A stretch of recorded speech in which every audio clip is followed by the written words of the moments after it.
Good morning and welcome, Dr. Howard, Dr. James Howard. If you'd like to do a quick mic and camera test, please feel free. Yes, can you hear me? Yes, I can. All right. I don't know if you can see me or not. All I see is a. Right, it may be that your shutter is It's closed on your open. camera. Is open? Open. Okay. Hmm. I could see myself before I joined the webinar, and now it Okay. doesn't look like the camera's on for some reason. If you, Maybe I need to start the video down here. Hang on. yes. There we go. There we go. How's that? Perfect. Yes, Okay. wonderful. You got it. Thank you. You got it? Got it. Okay.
Trisha, we're gonna check on that. The one slide that I checked with Dr. Howard. It's not really an animation, but it is a slide where like some text appears, and then when you click it again, like a different text appears. So we're gonna check to see which slide that is. Oh, okay.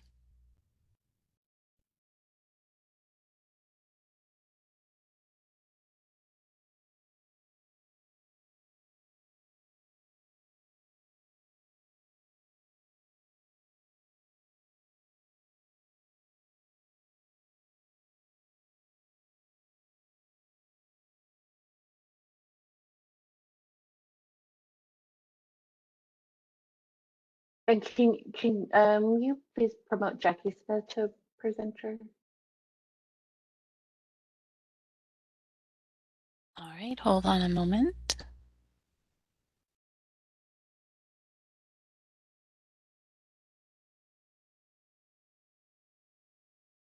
I'm not seeing her in my attendees. Yeah, I see her in there. Huh, I'm clicking on refresh. Where's Jackie Smith? Let me just close out of the attendees list and reopen it. Oh, okay. There we go.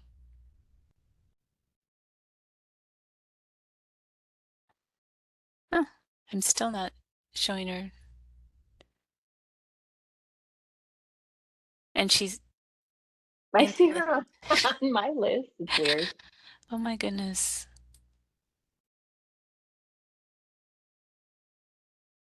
Well, I can make you co-host and you can right click on her and um, change her role to panelist. Oh, now I see her, now that I did that. Oh, okay. Yeah, that was weird. That was weird. Like, she's Right? right there. No, I left Yeah. and came back because I was on the wrong computer. Oh, Oh, maybe okay. that's what it is. Okay. Hi, Jackie. Hey, but I'm still, I think, just as like a participant. Or no, I guess you added me as a panelist. Yep. You can turn on Okay. your camera if you'd like. Okay. And welcome. Thanks. Great.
Patty, I'm thinking that maybe we pulled that slide out. I don't find it. I've gone through the PowerPoint twice and I can't locate that particular slide. Hi, Jackie. I guess we won't worry about it then. We can find Yeah. it. Okay.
Good morning, everyone.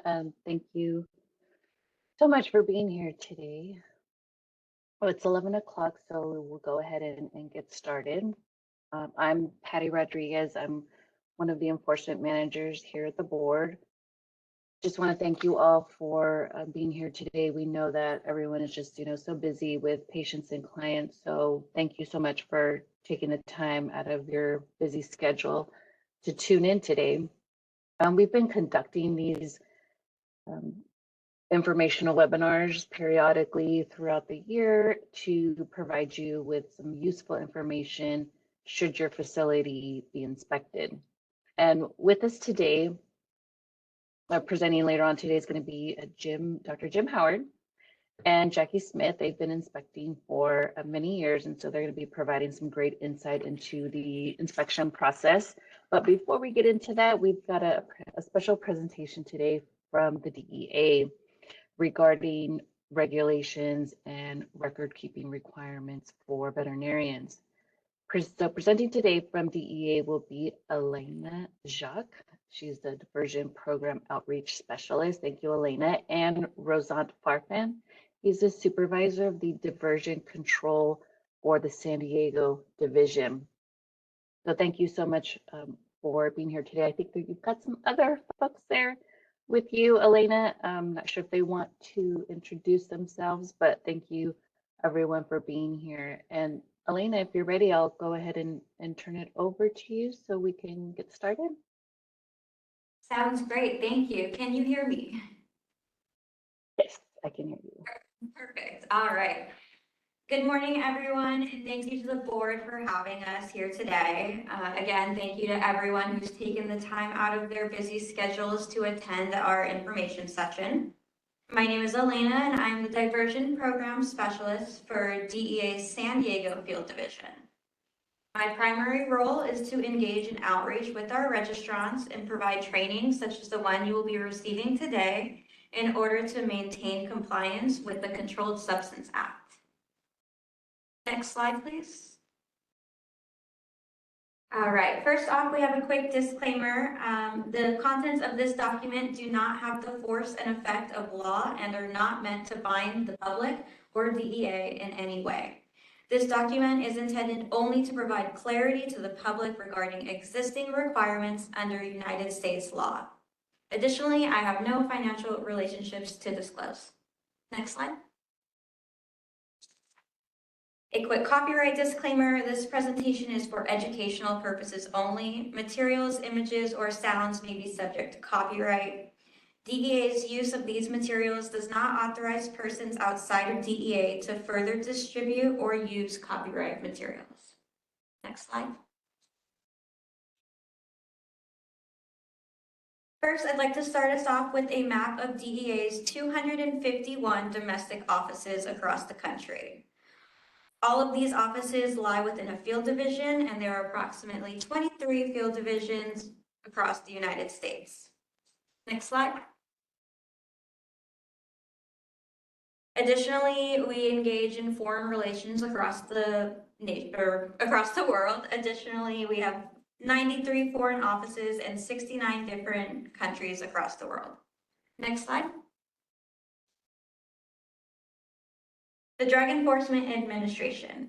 A little bit of a history about us. The Drug Enforcement Administration was established in 1973. We are the federal law enforcement agency responsible for enforcing the controlled substance laws and regulations that were established in the Controlled Substance Act of 1970. Next slide. There are four main outcomes of the Controlled Substance Act of 1970. First, they placed certain illicit and prescription drugs into categories known as schedules, Schedule 1 through 5 drugs. Next, it created federal drug trafficking penalties. Then it created registration and record-keeping requirements for all those who handle controlled substances. And lastly, it established a closed system of distribution for all those who handle controlled substances. And we will go over the closed system of distribution more in the next slides.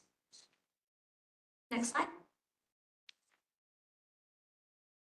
And first we have our special agents. Everyone in DEA assists in enforcing the Controlled Substance Act. You likely have heard about our special agents. They are the first of 4 core positions here at DEA. They are in the field pursuing large drug trafficking organizations that pose a threat to our country and communities. Next slide. The next 2 groups we have here at DEA are our intelligence group and our forensic sciences. Our intelligence group is composed of intelligence analysts who provide and coordinate the collection and analysis of cyber information for our agents. Our forensic scientists are chemists who provide scientific and technical support on drug-related investigations through chemical analysis, digital evidence analysis, and crime scene investigations. Next slide, please. Fourth, we have DEA's Diversion Control Unit. DEA's diversion investigators in the Diversion Control Unit enforce the Controlled Substance Act's closed system of distribution by investigating the diversion of controlled substances from medical purposes to illicit purposes. Next slide. A little bit more about our mission. Diversion Control's mission is to prevent, detect, and investigate the diversion of pharmaceutical controlled substances from legitimate channels while ensuring an adequate and uninterrupted supply of pharmaceutical controlled substances and listed chemicals to meet the legitimate medical, commercial, and scientific needs in our country. Each of the 2 million DEA registrants is entrusted to maintain this closed system by complying with the Controlled Substance Act and Code of Federal Regulations. Next slide, please.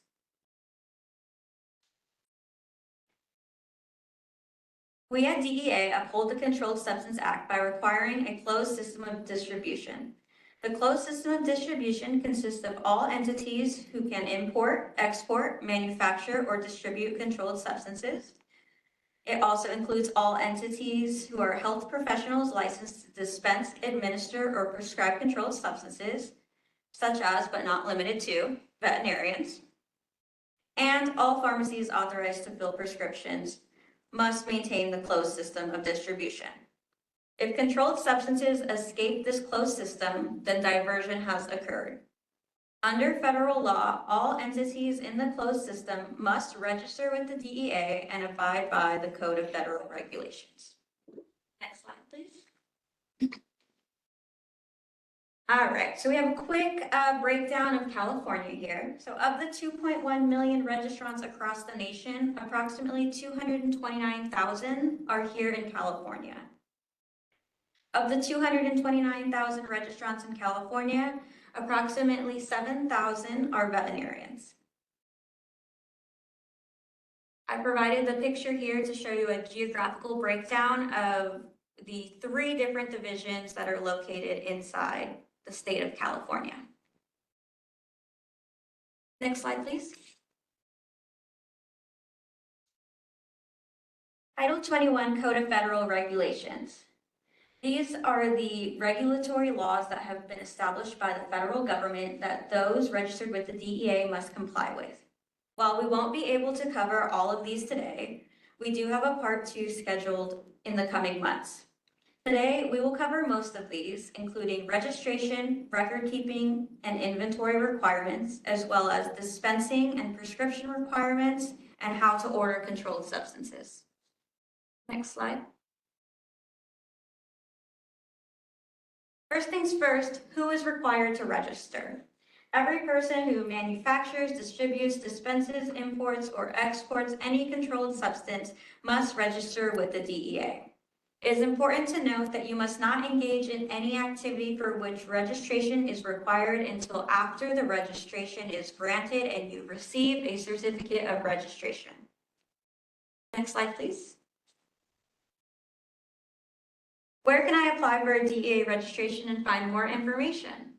I've provided a screenshot of our homepage here. Our website is www.deadiversion.usdoj.gov.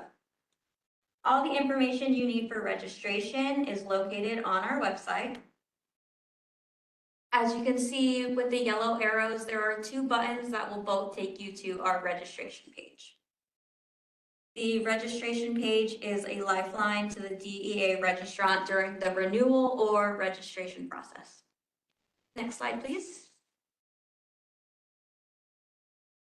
Next, we have our resources tab on our webpage. Our resources tab has an array of helpful information for registrants. There are a few different categories I wanted to point out for you today. The first yellow arrow is highlighting a link where you can find more information on how registrants are expected to dispose of drugs. Next is our guidance portal where you can easily search DEA guidance documents.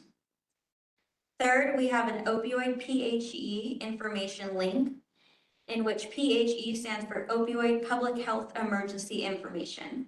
Here you can find documents and notices regarding national emergencies and shortages. The fourth section I'd like to point out is a question and answer section, which displays commonly asked questions and answered categorized by topics of interest. Next slide. What is required on a new registration? Online registration consists of 6 sections. Each section will require that you have the information available before your application process. Section 1, personal business information and email address verification. If you're applying for an individual registration, practitioner, in this case veterinarian, you're required to provide your full name, address, social security number, and personal phone number. If you're applying for a business registration, you're required to provide the name of the business, address, tax ID, and phone number associated with the business. You must then provide your business activity and drug schedule information. This is the type of registrant you are, a practitioner, and what drugs you are seeking. Section 3, state licenses. It is very important that you have your state license before you apply for a DEA registration. If you apply to renew your DEA registration and your state license is not valid or not active, it will be a cause to render your application defective and your application will be withdrawn without a refund. Other information the application asked for is background information pertaining to controlled substance in the applicant's historical background. And then section 5, payment, section 6, confirmation. Applicants will confirm the entered correct information and they will receive an email copy of the information they enter. It is very important that you use an accurate email that you do check regularly because we will be sending everything via email. Next slide, please. If you are renewing your registration, it is a very similar process. We have a button, as you can see on the screen, that is on our website. Click here to renew your application. You can start your renewal process up to 60 days before the expiration date, and you can find the expiration date on your registration certificate. As I mentioned, DEA is no longer sending any paper notices. You will receive a 60-day notice to renew your application via email. Next slide, please. There is a new requirement for all other practitioners except veterinarians, and a pop-up will appear on your screen during the renewal process. This requirement went into effect in 2023, so if you have not renewed since then, you will see this on your next renewal process. The training is called MAT or SUD. MAT stands for Medicated Assisted Treatment, and SUD stands for Substance Use Disorder. These trainings are required by all other practitioners, and after you identify yourself as a veterinarian later on in the renewal process, you will be exempt from this training. But I did want to bring it up because you will see a pop-up about it, but like I said, veterinarians are exempt. Next slide, please. All right, a little bit more about registrations. A separate registration is required for each principal place of business where controlled substances are manufactured, distributed, imported, exported, or dispensed by a person. For example, if you own 3 veterinary clinics, but only 2 of the veterinary clinics have controlled substances, you must obtain a DEA number for each of the 2 veterinary locations that handle and store controlled substances. Next slide, please. Veterinary Mobility Act of 2014. The Veterinary Mobility Act may also be known as a black bag exemption. This exemption applies to veterinarians only, and the regulation states, a registrant who is a veterinarian shall not be required to have a separate registration in order to transport or dispense controlled substances in the usual course of veterinary practice at a site other than the registrant's registered principal place of business, so long as the site of transporting and dispensing remains located in the state where the veterinarian is licensed. Next slide, please. Example situations where the Veterinary Mobility Act may be used are relief work, meeting animals in the wild, mobile clinics, and in-home services. Again, if a registrant is a veterinarian, they shall not be required to have a separate registration in order to transport and dispense controlled substances within the state they are registered to practice in. Next slide, please. All right, we are going to slightly switch gears here to record keeping. First things first, who must keep records? All practitioners must keep records. If you use online record keeping systems, you must make sure that they are maintaining your records, and if needed to print them out, you have the ability to do so. The DEA registrant is ultimately responsible for keeping controlled substance records. You may utilize assistance from your team, but at the end of the day, if records go missing, despite office staff interference, it is the registrant's ultimate responsibility. Next slide. Record keeping requirements. Records must be complete and accurate. They must be stored at the registered location. They must be kept for 2 years. They must be readily retrievable. They must be kept for each separate DEA registered activity, and they must be kept at each DEA registered location. I know this looks like a lot to remember here on one slide, but these regulations will be repeated in the coming slides and broken down for you. Next slide, please.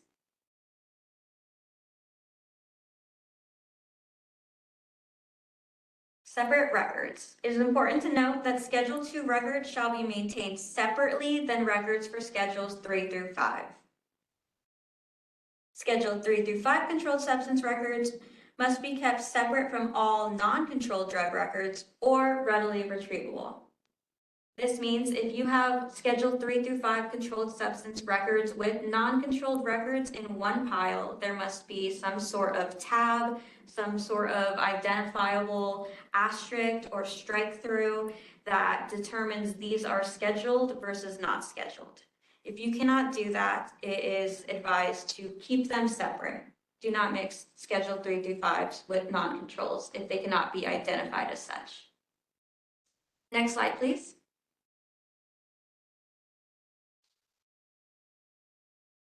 Next, we have some inventory requirements. When performing inventories, they require physical counts. Inventory records must include all controlled substances on hand.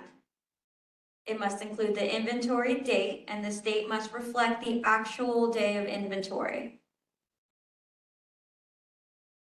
Inventory records must be maintained in written, typed, or printed form at the registered location.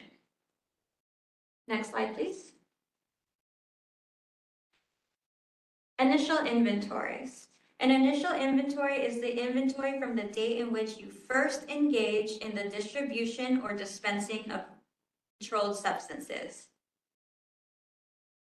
The initial inventory should be an inventory of all stocks of controlled substances. If you do not have that controlled substance on hand, there should be a 0 and it should be labeled initial inventory. Next slide, please. Biennial inventories. After the initial inventory is taken, the registrant shall take a new inventory of all stocks of controlled substances on hand at least every 2 years. The biennial inventory must be taken on any date which is within the 2 years from the previous biennial inventory date. Next slide, please. Newly controlled substances. If a substance becomes controlled or if a substance is rescheduled, Physical inventory must be taken immediately upon the scheduling or rescheduling. Next slide, please. Inventory information must include, and this is for both the initial and biennial inventories, they must include the following information: the name of the controlled substance, the substance size in finished form, the number of dosage units in finished form, and the number and disposition of each commercial container in its finished form. Next slide. This is a continuation of the last slide. Inventory information must also include, if the substance is listed in a Schedule 1 or 2, you must make an exact count or measurement of the contents for your inventory. If the substance is listed in Schedule 3, 4, or 5, you may make an estimated count or measurement of the contents unless the container holds more than 1,000 tablets, in which case you must make an exact count of the contents. Next slide. Separate inventories. Separate inventories are required for each registered location. Again, if you own more than one veterinary clinic, the records must remain separate at the individual clinics. In addition, separate inventories are required for each independent activity. Next slide. Dispensing of controlled substances. Dispensing information of controlled substances can be entered in a patient chart or maintained in a dispensing log. DEA requires the following to be on a dispensing log: the name of the controlled substance, its form, quantity, and strength, the number of units or volume of the finished form dispensed, the name and address of the owner/pet to whom it was dispensed, the date it was dispensed, and the name or initials of the individuals who dispensed or administered the controlled substance. Something to note here is that states have their own dispensing requirements and regulations. Veterinarians must be sure to include both their states and DEA's requirements on their dispensing logs. Today, I only went over DEA's requirements. Next slide, please. Distributing and transferring controlled substance in your possession to a different practice or practitioner. If you are asked to transfer controlled substances to another clinic, you may do so, but only up to 5%. You cannot transfer more than 5%, or you will be considered a distributor and be required to register as one. When transferring Schedule 2s, the transfer must be documented on a DEA 222 form. When transferring Schedules 3 through 5, the transfer must be documented on an invoice or receipt of your choice. Next slide.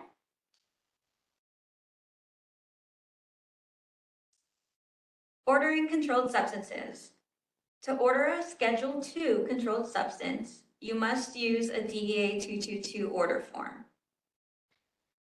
If you prefer to use our online CSAUS system, we do have that in place as well. CSAUS is a controlled substance ordering system which allows for secure electronic transmission of controlled substances. In order to access the system, you must register as an authorized user of CSAUS. Similar to transferring Schedule 3 through 5s, when purchasing Schedule 3 through 5s, they must be documented on an invoice or receipt. Next slide, please.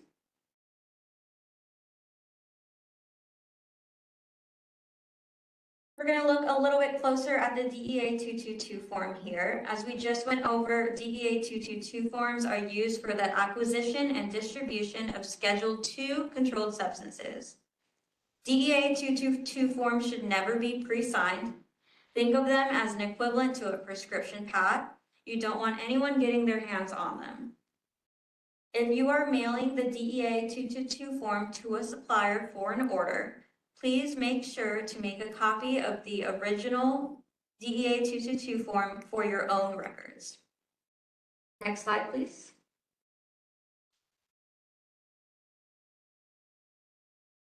Just a few reminders about the DEA 222 forms before we move on. DEA 222 forms are uniquely numbered.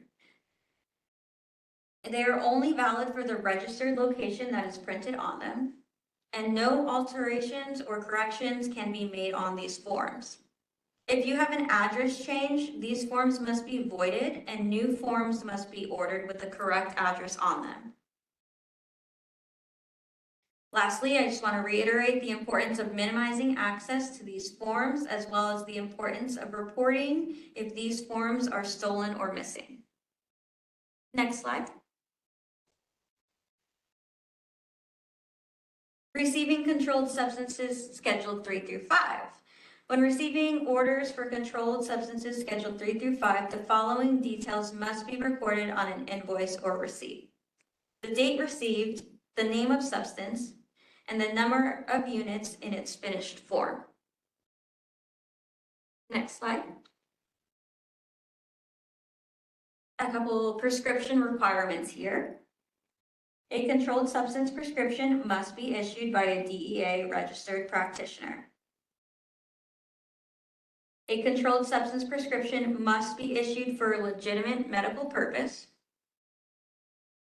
A controlled substance prescription must be issued in the usual course of professional practice. The signing of a prescription cannot be delegated. And lastly, a prescription may not be written to obtain office stock for general dispensing purposes. Next slide.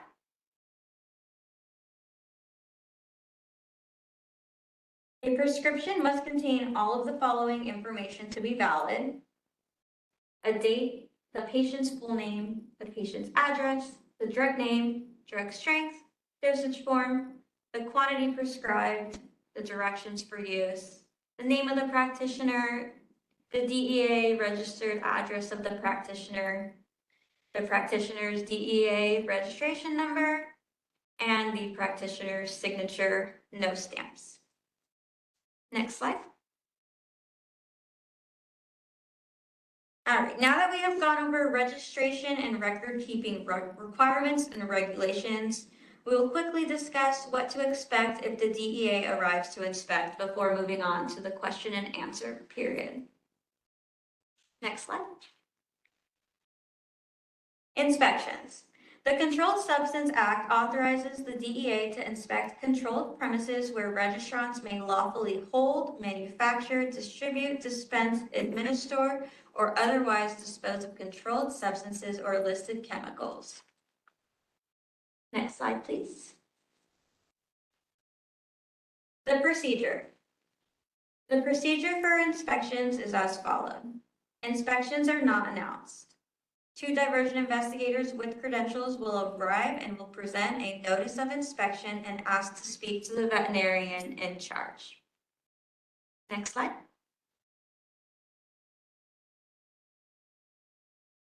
The first component of the inspection is typically a controlled substance audit. Investigators will audit several controlled substances from different schedules. Next, investigators will witness a physical count conducted by you and compare it to your records. If the audit reveals discrepancies, this could be an indication of poor record-keeping practices and/or diversion. The audit indicates whether or not the registrant was able to maintain effective controls against diversion. Next slide.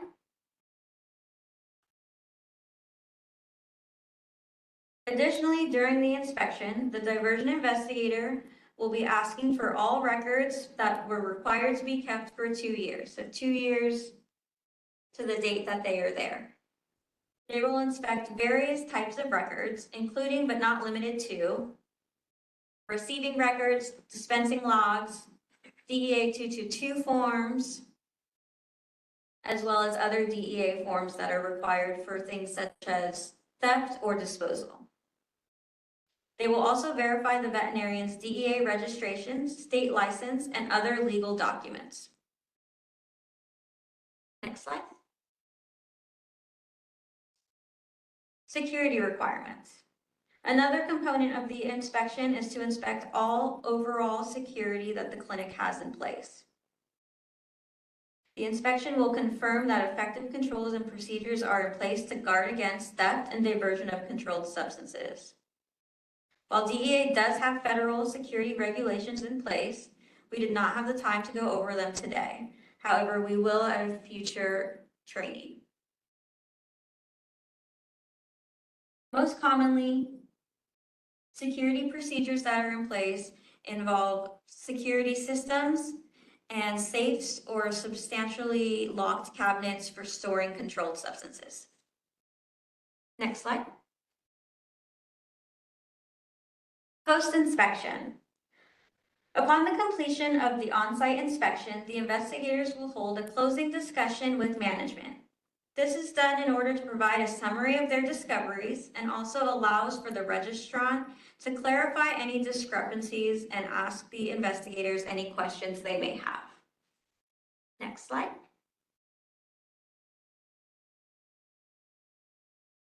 This slide is going over the potential adverse actions that may take place if your practice is discovered to not be in compliance with DEA regulations. The first one is a letter of admonition. This provides the registrant a written communication of the discrepancies and allows the registrant a chance to remedy these discrepancies. A letter from the registrant is mailed back to the local DEA office outlining the remedies to their violations. A second adverse action is a memorandum of agreement. A memorandum of agreement outlines the expectations of the registrant for your future compliance. It is basically a legal agreement between the registrant and DEA of the future expectations that you have as a registrant. We refer to memorandums of agreements as MOAs for short. An MOA can require additional record-keeping requirements from the registrant. For example, the DEA may require that this registrant keeps inventory of all controlled substances on a daily basis for the next 2 years. Civil fines. Civil fines are exactly what they sound like. They are monetary penalties for violations. Our monetary fines can be upwards of $14,000 per violation. Another adverse action is our order to show cause. This is the initiation of formal administrative proceeding to deny or revoke a DEA registration. We have immediate suspension orders. If it is determined that the continual possession of a DEA registration is not in the best interest of the public safety, an immediate suspension order could be pursued. Lastly, we have criminal prosecution. You as a veterinarian can be found criminally liable for certain crimes discovered at your clinic. Next slide. As I mentioned, we have a part 2 coming in November. During part 2, we will go over the DEA's requirements for drug theft or loss in your clinic.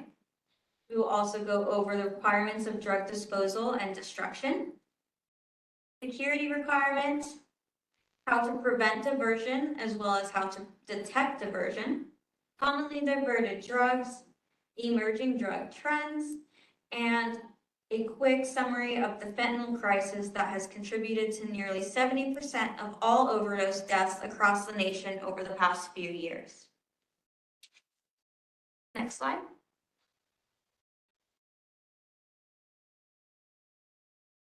On the slide now, you are seeing the California contact list for DEA's diversion control units at the different field divisions.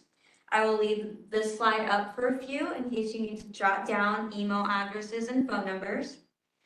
In the very top box, we have some San Diego information. As I mentioned before, we are presenting to you from the San Diego Field Division, but these regulations are federal regulations. They apply for the entire state of California, yet alone the country. But we did include the contact information of some of our partners, the San Francisco office and the LA offices. Their contact information is in the middle.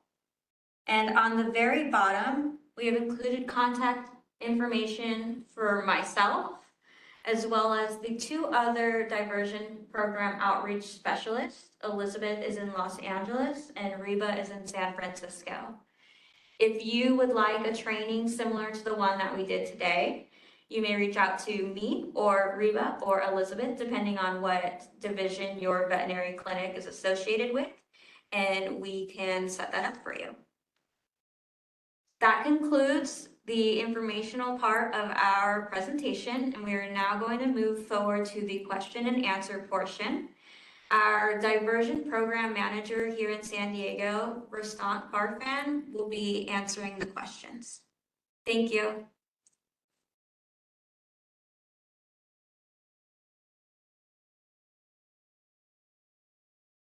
This is the moderator, and I've opened up the chat if attendees want to type out their questions. And if you're not seeing the chat, you would click on the speech bubble in the lower right-hand corner of your screen.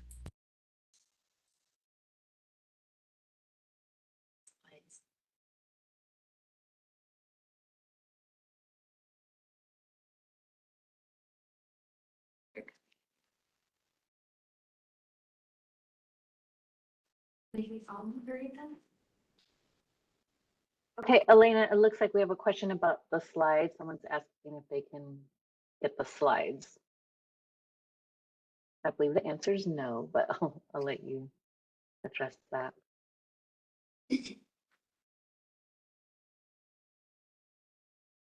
Unfortunately, no, we cannot hand out the slides.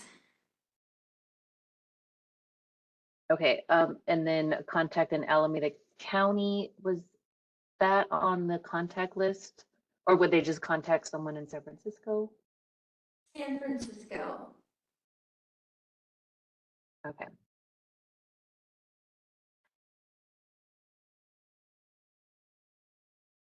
And this webinar is being recorded, so it will be available.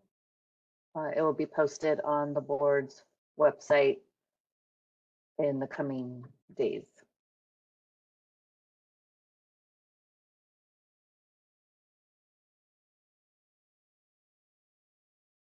Trisha, were you able to ask some of the questions that are coming into the chat? We cannot see all of them. And they're coming in pretty quick, but I would love to try and answer as many as possible. Yeah, I'm going through them. The next question is, can you speak to how we should be currently handling xylazine? So right now, xylazine is not controlled, but it is a hot button drug. So I would say you can lock it up. You can always lock it up and enact security measures with that, but it's not controlled at this time.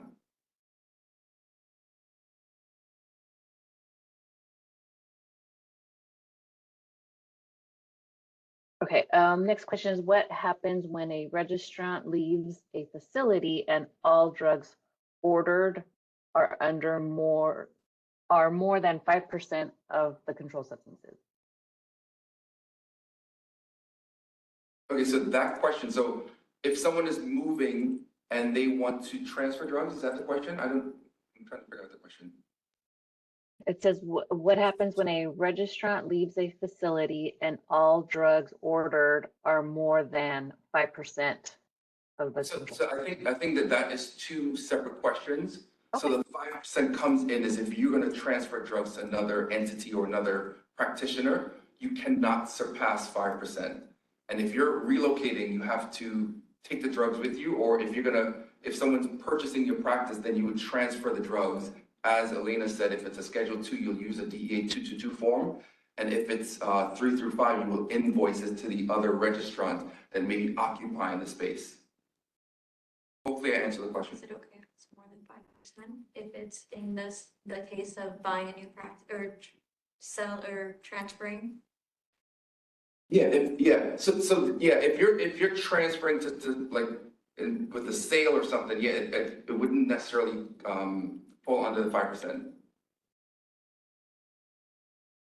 Okay, that question was from KM. So KM, if that answered your question, great. If not, then you can just let us know in the chat.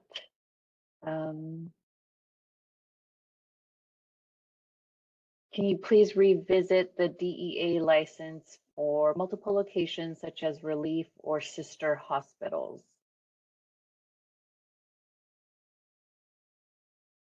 Okay, so if it's within the state, you have to be registered to dispense medication. If it's outside of the state, then yes, you also have to have separate registrations. But if you're prescribing drugs, you can prescribe at multiple locations within the same state. I hope I answered that question.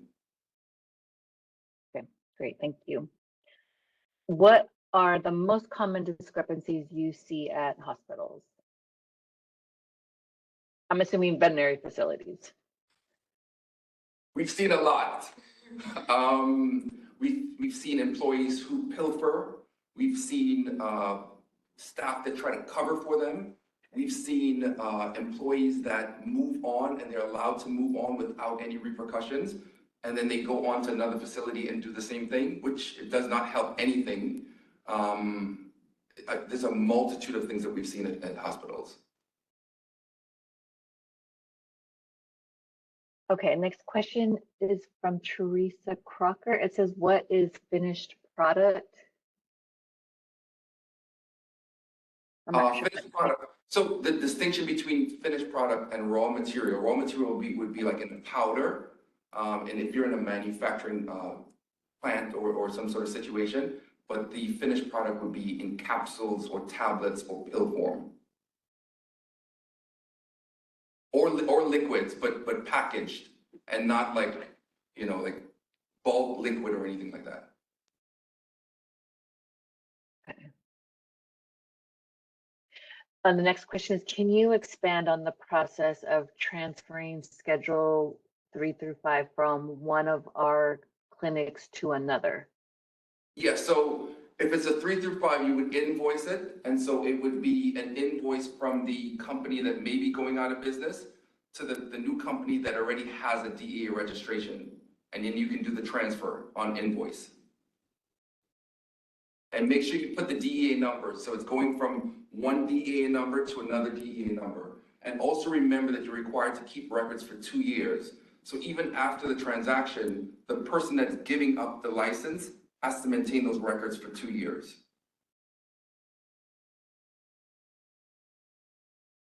Okay, thank you.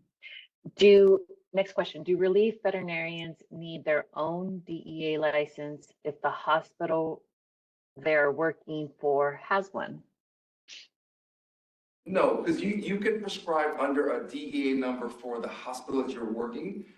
They come up with their own way of identifying the different doctors. They put some sort of like number or letter or something behind the number. So that way, when we come to them to do an inspection, we find that something's missing, they can quickly identify which doctor prescribed that based on their nomenclature, number, asterisk, or however they deem, as long as they can identify the different practitioners. So yes, if you're working for a hospital, you can use their DEA registration.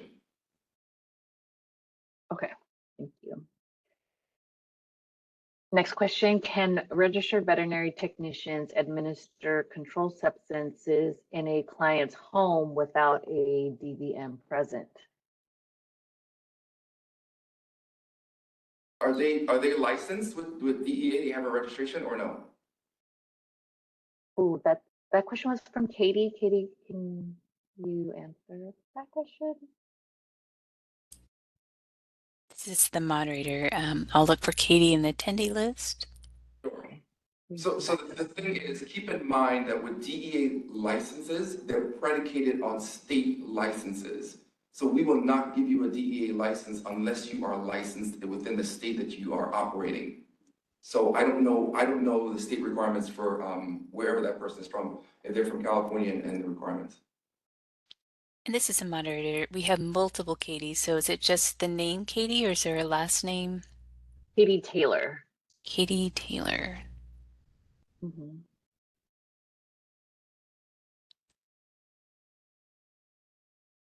Hold on. Hey, Patty, can I jump in real quick? I think I understand what the question is. All right, so Katie should Sure. be able to unmute. Yeah, let's see. Katie. Oh. Katie, you're unmuted. Okay. Can you hear me? I can't hear myself. Yes. Yes. Okay.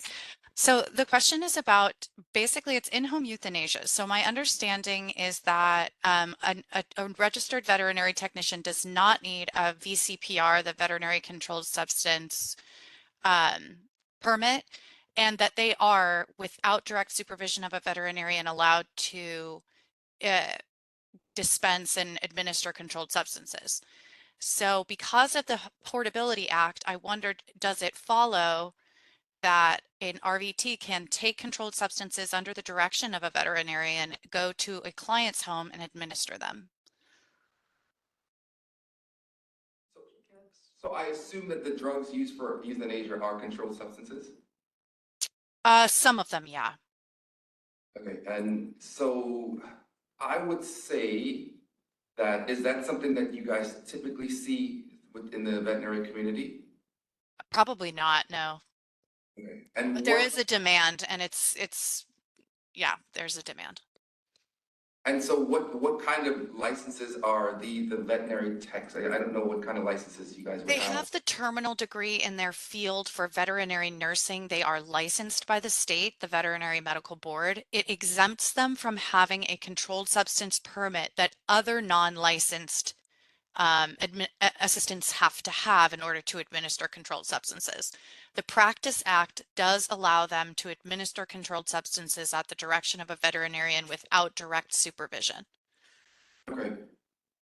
What can we table that question and let me look into that more and give you a Sure. split answer on that?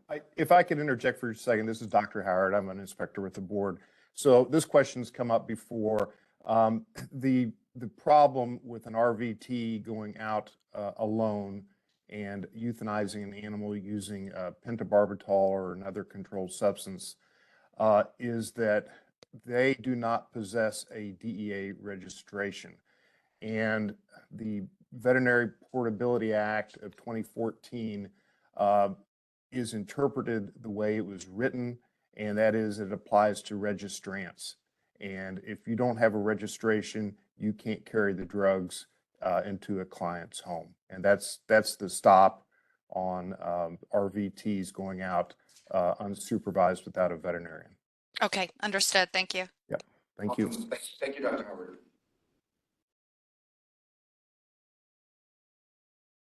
Okay, the next question is, what would we do if our DVM is not on site on the day of an audit? DPM is, Veterinarian. oh, okay, the veterinarian. Veterinarian, yes, sorry. So usually, again, our inspections are unannounced, but if it's like an office manager or someone that runs the practice, and the registrant allows them to sign the notice of inspection, then we can proceed. Sometimes the registrant or the vet would say, I'm like 15 minutes away, I'm an hour away, I will come in to sign the document. Or they will say they will allow the office manager to sign and proceed. It just depends on how they want to proceed. And we're open to working with them on that. Okay, so they don't necessarily have to be there for the audit to take place? No, it depends on the practice. I mean, some registrants are like, no, I want to be there. I'm 15 minutes away. I'm going to show up. Or some people say, no, this is my office manager. They know all the operations of the facility, and I'm comfortable with them, signing on my behalf. And then they can sign the document for the veterinarian with their permission. It just depends on how they want to proceed. Okay. Okay, the next question is, what was the website address mentioned at the beginning of the presentation? I'll put that in the chat.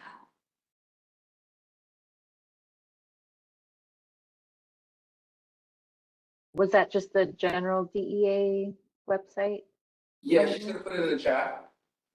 Oh, okay, perfect, thank you. Okay, next question from Kevin. Does the Pet Mobility Act extend to veterinarians who are agents of a registrant but not DEA registered themselves? That one I'm gonna have to look into, and then I can respond accordingly. Okay. Thank you. The next question from Jennifer, can we access this presentation or the slides? Okay, yeah, this presentation is being recorded and so will be available on the board's website in the coming days or weeks in the future, and we'll post that on the website. The next question from Muhammad, 2 years record keeping requirement is from the date of purchase of substances or date of dispensation? I would say the date of purchase, the date you receive the drugs. Okay, date you receive the drugs. Because you could be licensed with DEA and never purchase any medications. So it would be the date that you actually purchase or start operations with controlled substances. Okay. Next question from Mariah. Is anyone familiar with Replenitrack?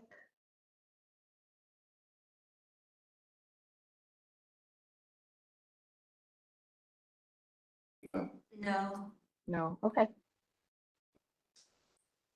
Next question from Jamie. Do we need to do anything special with 222s for veterinarians who no longer work for us? So if you have a practice and you have a vet that was at the practice and had DEA 222 forms to purchase and is no longer there, I would make sure you document the numbers, the serial numbers, and destroy the forms. Okay, for the forms. Because keep in mind, these 222 forms are like blank checks, and you don't want anyone to have your blank checks. So if that provider is no longer there, make sure you document the serial numbers. And it's also on when we supply the order forms, we actually give, like, the serial numbers are on like our internal website. But if the doctor's no longer there, you want to document the serial numbers and destroy them. Okay. Thank you. Question from Danny. No, the slides will not be emailed, but as I said, the presentation is being recorded and it will be available on the board's website at a future date. Next question from Andre. Do controlled drug logs need to be bound? No, that's a preference. Okay. Next question from Megan. If a veterinarian has a DEA license but is not registered at the hospital they are working. Can I just interject real quick? Sure. So what Elena had said to me is that, so there's DEA requirements and there's state requirements. And so DEA, because we're federal, our regulations are sort of more loosely or broadly, but some states have more stringent requirements. So you would always want to follow the more stringent of the requirements. And if the state has a requirements for something that's bound, by all means, you want to do that. You don't want the state to come in and then you're not within requirements. But for us, it does not necessarily need to be bound for us, for DEA. Right, and not for us either. They don't have to be bound. Excuse me. Okay, next question from Megan. If a veterinarian has a DEA license, but is not registered at the hospital they're working, are they able to send out controlled substances? Okay, so if they have a DEA license, so you want to make sure that the address that's on your license is the place that you're doing business. So if you had a private practice and your registered location is at that practice, but then you start working at a hospital, you want to do business there, dispense, you want to receive drugs, you want to make sure that you log into the website that was provided and update your address because that's your registered location. And I cannot stress that enough. You want to make sure on your license, the address is up to date because you don't want to order drugs and have it shipped to someplace that you were working for or someplace that you resided or something like that. Make sure it's up to date. Okay, thank you. Next question from Hollis. The contact for Orange County, would that be the Los Angeles field office? Yes, yes. Okay.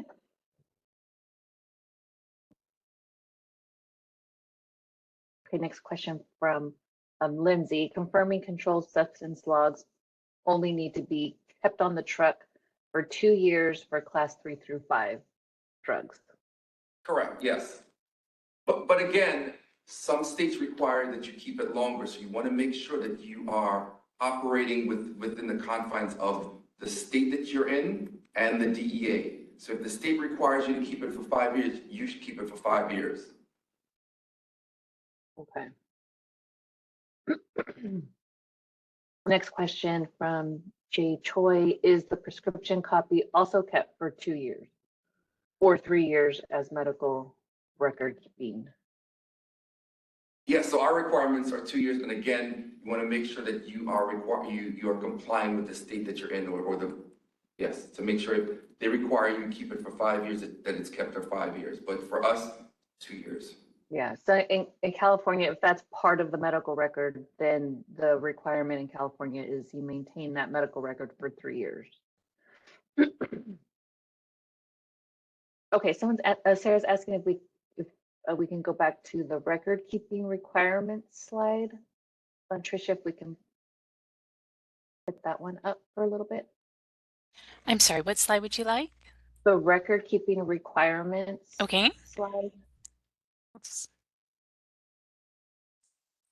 Yeah, we'll get that back up.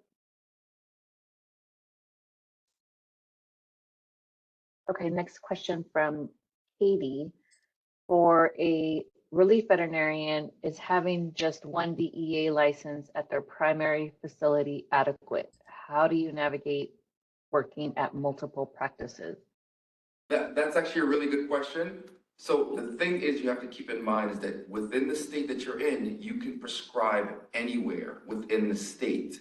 But if you're going to dispense medications and order drugs, you have to make sure that the address on your license is of the principal place that you're going to be working at. So I can work at our facility here in DEA, and I can order here, everything will arrive here, I can dispense from this location, and I can step outside and write a prescription across the street, down the street, I can write a prescription. But if I'm gonna do those activities, I'm gonna replicate that within the state, you have to have separate DEA licenses if you're gonna dispense and receive medication at a registered location. That makes sense. So if you're working at multiple practices, I guess the difference would be if you're ordering at multiple practices, then you need to have a separate registration for each one. At each location, yes. Each yes. location, each practice. Within the state, yes, yes. And if you're prescribing within the state, you can prescribe at multiple locations. When you cross state lines, you have to make sure that you're licensed in the other state to be able to prescribe, and then you have to have a separate DEA registration. Unless you're gonna change locations from California to DC, and then we can do an address change within the system, that's fine. But if you are bi-coastal and you're doing prescriptions in multiple states, every state you have to have a separate DEA registration. Okay. Okay, thank you. Next question from Tiffany. We use VetSnap to log our drugs. If audited, we can print out copies for the agent. Is that okay? I'm sorry, they use VetSnap to log the drugs. But that's fine, because I mean, you can have your own record keeping system in place as long as it complies with our regulations and they are readily retrievable and they're stored at the registered location. So when we come out, you can't say to me that your registrations, your documents are in New York. That's a problem. It has to be when we come out, if this is your registered location on your DEA license, when we show up, you have to have those records readily retrievable for us when we arrive. So keep that in mind. Okay. Next question from Teresa. What are the expectations for xylazine and gabapentin? Also, I think that was a question that was already, we answered that question. So xylazine is not, More detail. I'm sorry. We'll also go over that in more detail in the next one. The next one, but okay. Next person. Yes, so xylazine is currently not controlled, but it is a hot product, if you want to say, because it's like people are abusing it. So you want to make sure that it's locked up, but it's not a requirement of ours. but it's good business practice that you keep it and it's not just available or whatever to people or staff members. You want to treat it like a control, but it's not controlled. Okay, treat it like it's controlled, but it's not controlled. Yes, and I would say that's based on the trends that we're seeing in terms of abuse and people are using it to potentiate other controlled substances. So this is just based on what we're seeing and it's good business practice, but it's not a requirement for us.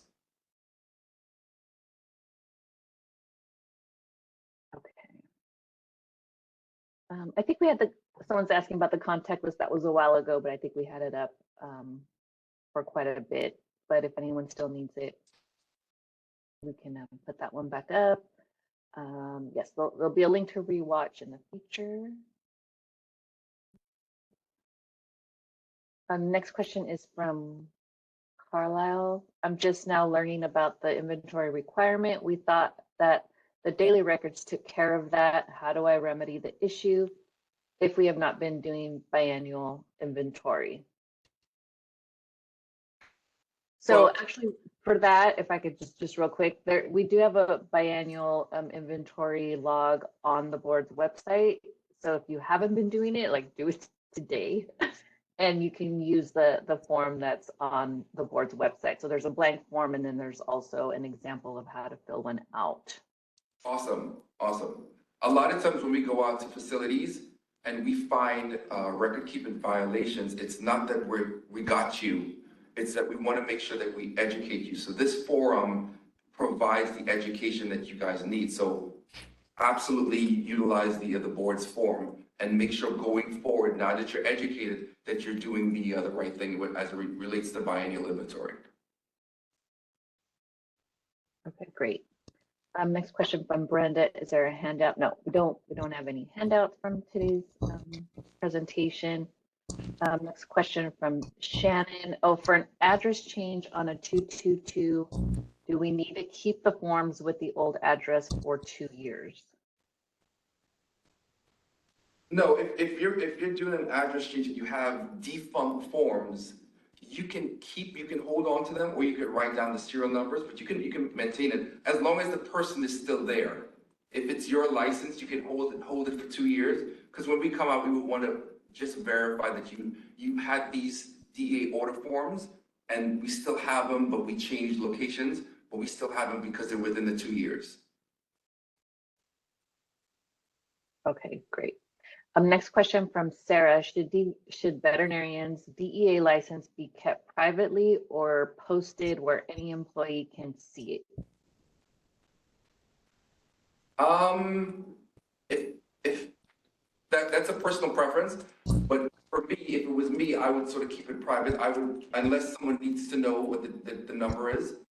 I mean, because you don't want someone forging your number or using your number to commit something nefarious, and then you're sort of responsible for it. So, Right, that's what we, during inspections, our inspectors will advise veterinarians to, if they have it posted, to not have it posted. It's in their best interest to keep that private. absolutely. Need to know, need to know. Right. Next question from Bills. What is the law on disposal or destruction of controlled substances? That's going to be your next lecture. That we will be going over that in the part 2 of the presentation. But if you do need this information now, you can access our website, and there is a link under the resources tab that says drug disposal, and that will give you the information on how to destruct and render irretrievable on site, or you can send them through a reverse distributor. And again, more details on that in the next presentation, or you can find the details on our website. Okay. Next question is, if we can't use the slides, where do we find this information? And I think you just kind of said that. Go to the website, the DEA website. All the information is essentially there. Okay. Okay. Next question from Lindsay. I understand these are DEA requirements. Can we get a copy of the California requirements? All of the California requirements, Lindsay, are on the board's website, but if you can also send an email to the VMB. We'll post a slide at the end of this. If there were any questions that we weren't able to get to or they're unanswered, you can also send those to the board. We'll post a slide at the end. Next question from Shauna. If we have overstock of ketamine that we will not use before the expiration date, can we return it? Some distributors will allow you to return and get credit, but it just depends. That's something that you'd have to work out with the distributor. Work out with the distributor. Okay. We wouldn't necessarily get into the weeds of that. You would have to, that would be a conversation with your distributor, but I know some of them do give you credit for returns. Okay. Next question from Natalie. Is there a good example of the schedule 3 through 5 record keeping sheet? And actually, Natalie, there is on the board's website. We have an example of the drug log as well as the biennial. So you can go to the board's website, vmb.ca.gov, and go to the inspections tab, and you'll see an example of the drug log and the biennial, as well as a blank sheet as well, so you can use that. The next question is about best way to dispose of expired ketamine, so we'll touch on that in the next presentation. Next question from SF. Where do you recommend relief veterinarians use as their address for their DEA license if we don't have a primary vet clinic?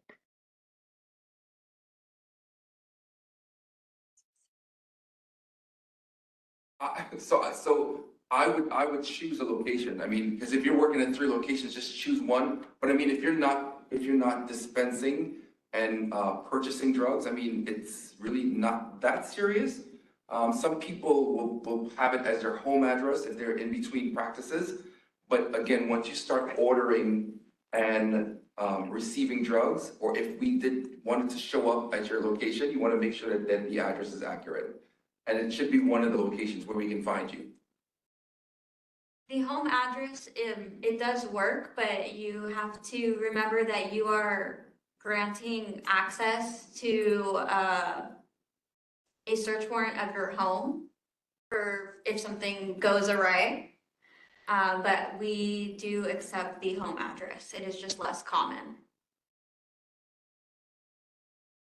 Okay, so the home address is okay, just less common.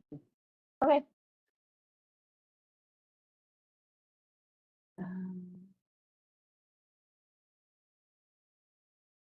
We have a couple more questions. We already answered those.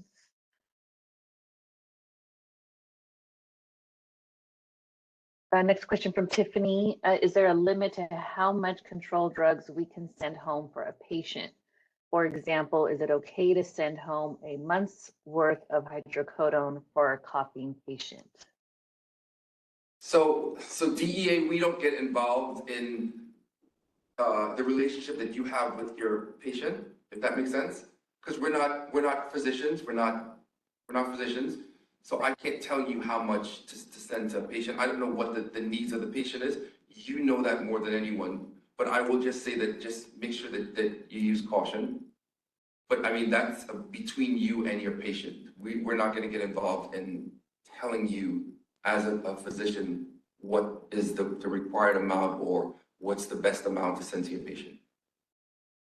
Okay, great, thank you. Next question from Danny. If a doctor has sold their practice, are there legalities to the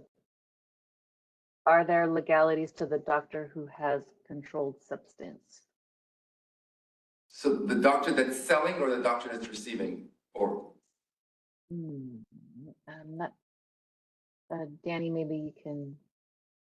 I would say the doctor that's selling, you want to make sure that you do a final count or an inventory of what you have. And if you're going to sell it or whatever the disposition is, but you want to do a final count of the drugs that you have on hand before you get rid of it, or if you destroy it, or if they're expired. I don't know what the situation or circumstances are. Okay. Next question from Lisa. Are double door locked drug cabinets mandatory, or can it be a single door locked drug cabinet? It depends on the schedule, it depends on the quantity, it's a lot of factors that we look at when we come out and do security. We don't necessarily endorse like a particular product, but we can give you some advice depending again on the factors. Okay. Our next question from Kevin, with respect to the 5% rule, what does 5% of the yearly dosage units refer to? 5% of the one drug to be transferred, or 5% of all drugs ordered? I would say if we were gonna calculate 5%, it would be 5% of all the drugs that you ordered. We wouldn't necessarily single out one drug and calculate 5% from that particular drug. It would be 5% of the drugs that you're purchasing on with your DEA license.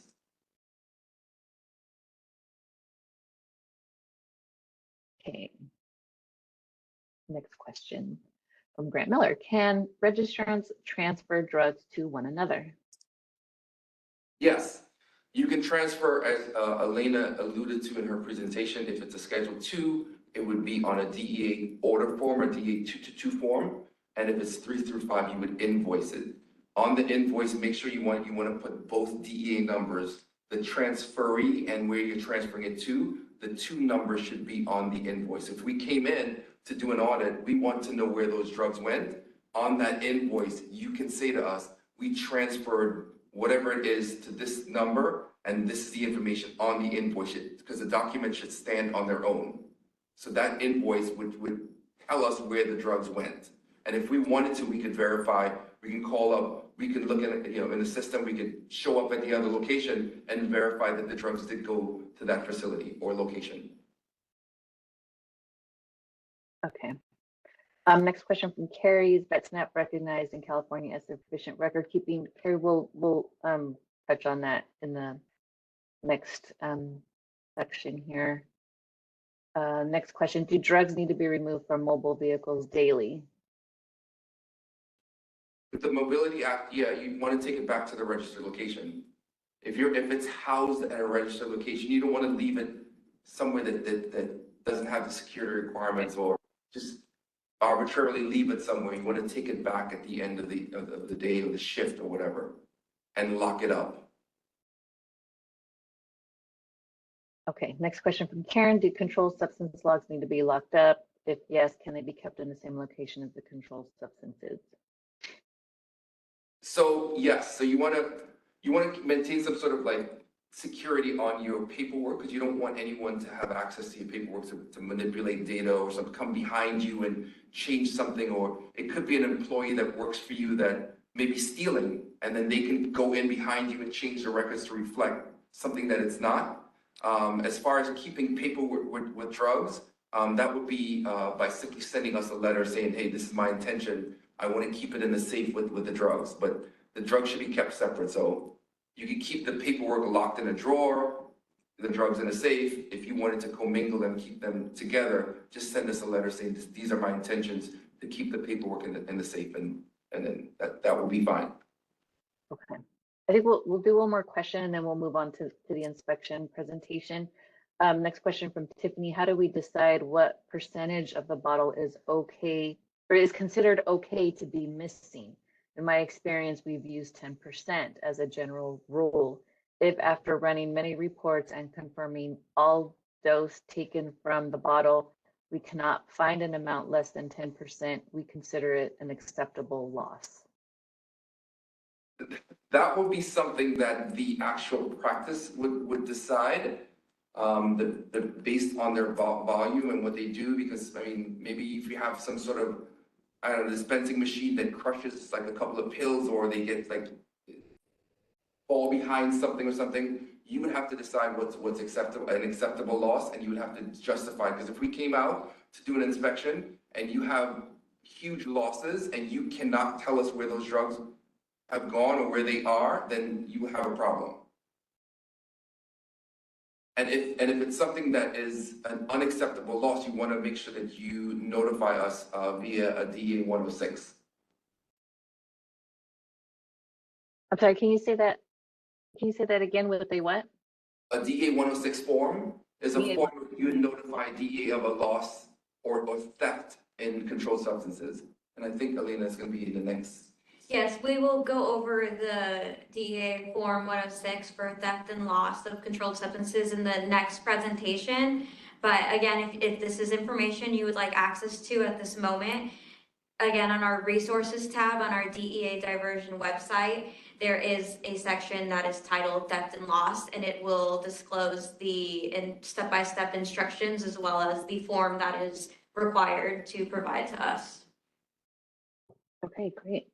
All right, well, thank you. Thank you everyone for your questions. If your question didn't get answered today, well, like I said, we'll have a slide here at the end. You can email your questions to the board.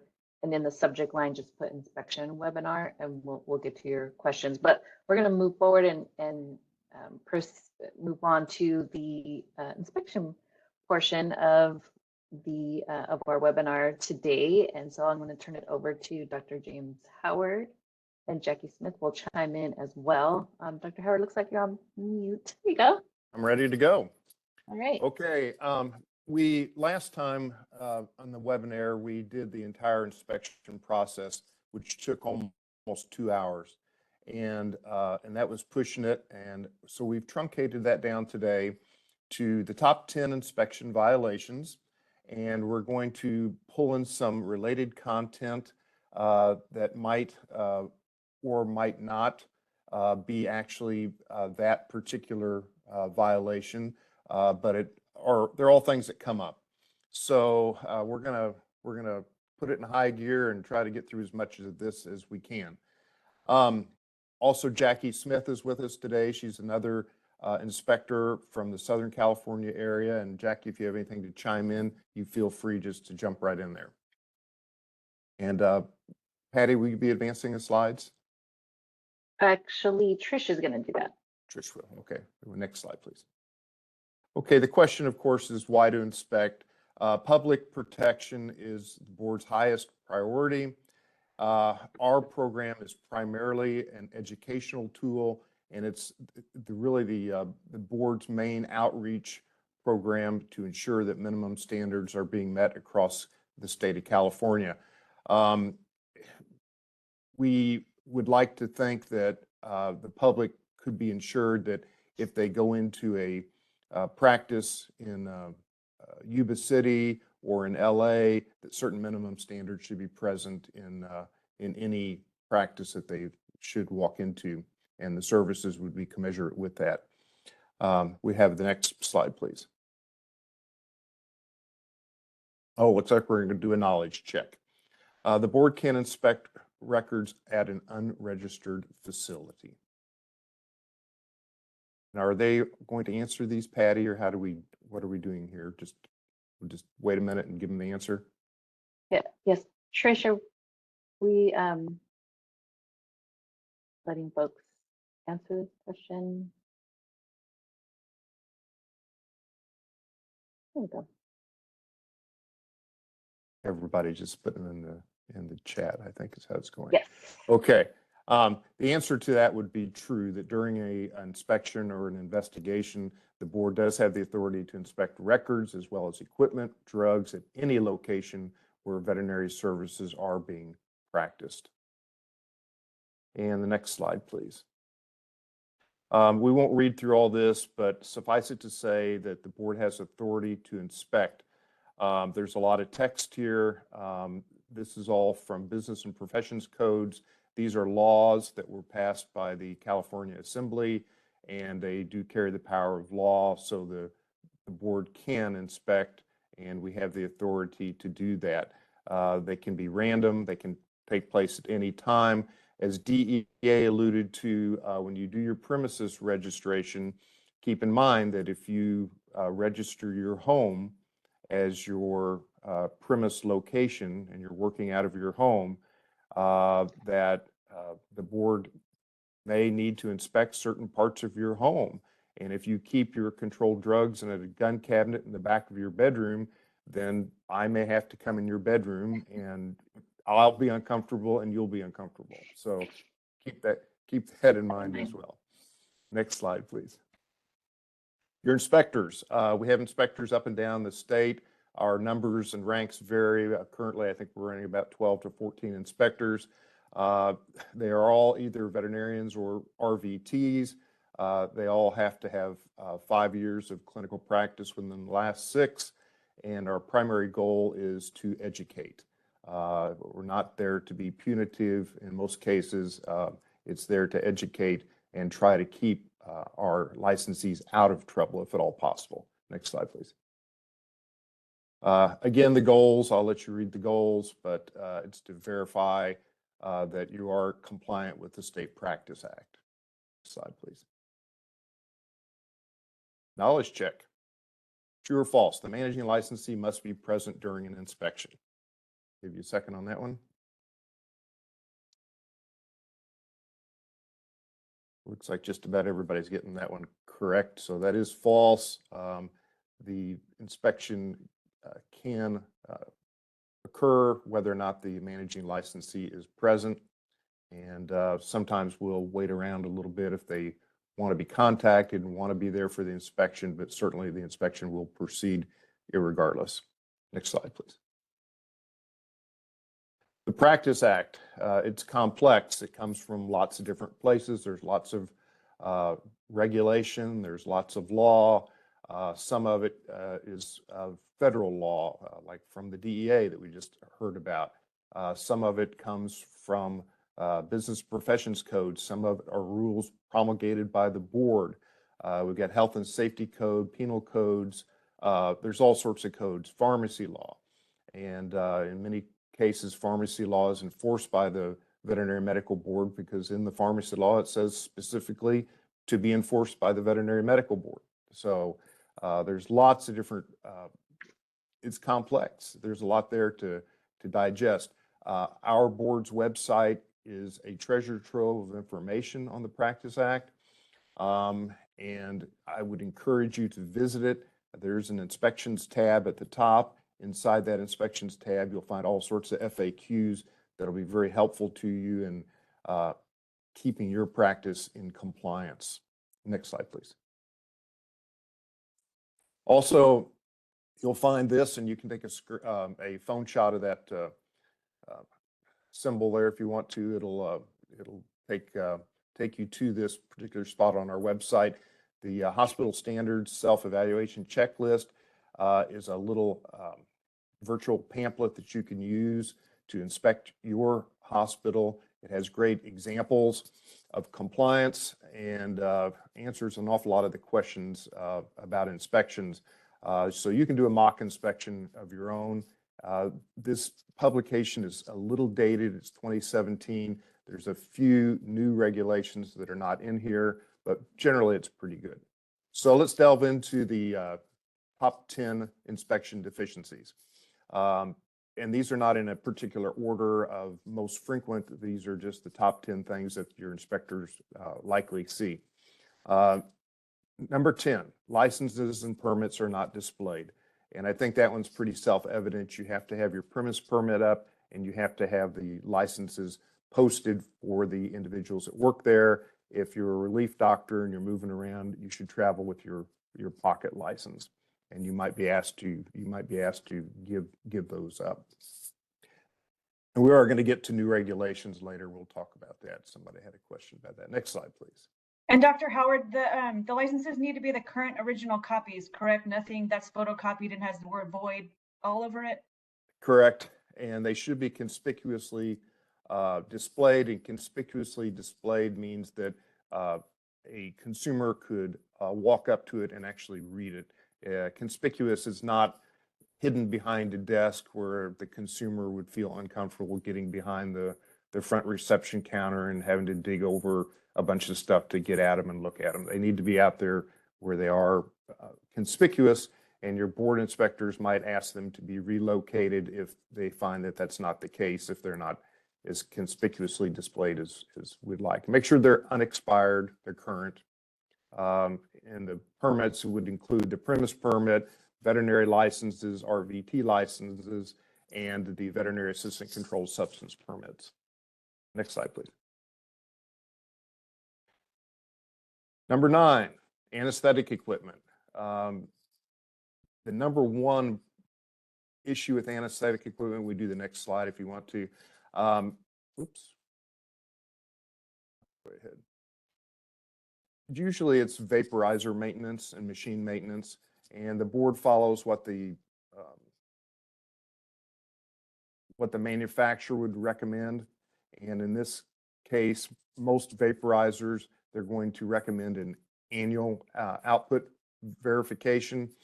That can be done a number of different ways. Usually it's either by a technician that comes out, or in some instances, they'll have a mail-in program that you can send the vaporizers into.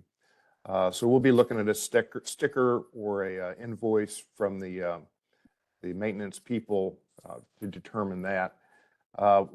Also, the machine, their inspector will look the machine over, make sure it doesn't have broken parts, things aren't torn up, and all that such type stuff. Thank you. Automatic lights in here. Next slide, please. We'll also be looking for change dates on soda lime. Be looking at the F-airs, if that's what you're using for scavenging, make sure those are being changed out regularly, and you have a protocol for that. Again, the board inspectors are going to follow the manufacturer's instructions for the device that you're using. Next slide, please. And then tie in with anesthesia monitoring, of course, you want to have functional monitoring equipment. The board's regulations on monitoring are actually quite minimal. A stethoscope and some means of monitoring that the animal is actually taking respirations are all that are actually required. And I'd say the vast majority of veterinary clinics in California go way beyond that. Next slide, please. Here we go for number 8, failure to post a notice of no staff on premises. This is to ensure the consumer that during times that animals may not be present, or I'm sorry, personnel may not be present at the facility, that the consuming public is aware of that. That their animals are not going to be left unattended without their knowledge. Next slide, please. Number 7, cures. So it's always interesting when we walk into a veterinary clinic, we ask to see evidence of their cures reporting, and they say, what's cures? And cures has been around long enough now that everybody should know what it is, but it's the reporting of your controlled drug dispensing to the state-run Department of Justice Cures program. And this is a requirement. If you are a veterinarian licensed in the state of California and you have a DEA, you should know what cures is, and you should be involved with it. And we'll get to that in just a second.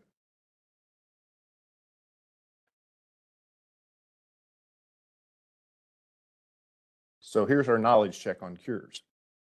True or false? If a veterinarian does not dispense any controlled substances, they are not required to register with the DOJ's cures program.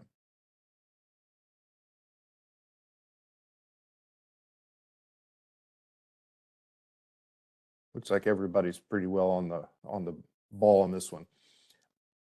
So the requirement is that if you have a veterinary license and you have a DEA, you must be registered with Cures. You don't have to report to Cures if you don't dispense any controlled drugs.